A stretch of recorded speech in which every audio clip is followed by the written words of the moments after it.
சின்ன முருகைய சிங்கார முருகைய சின்ன சின்ன முருகைய சிங்கார முருகைய கொஞ்சி கொஞ்சி தமிழ் பேசும் செந்தில் வடிவேலனவ கொஞ்சி கொஞ்சி தமிழ் பேசும் செந்தில் வடிவேலனவ சின்ன சின்ன முருகைய சிங்கார முருகைய கொஞ்சி கொஞ்சி தமிழ் பேசும் செந்தில் வடிவேலனவ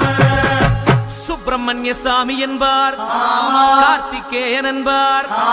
சுவாமிநாதன் என்பார், முக அமுதன் என்பார், பாலசுப்பிரமணியன் என்பார், கருணாகரன் என்பார், கதிர்காம கந்தன் என்பார், கதிர்வேல சுவாமி என்பார்.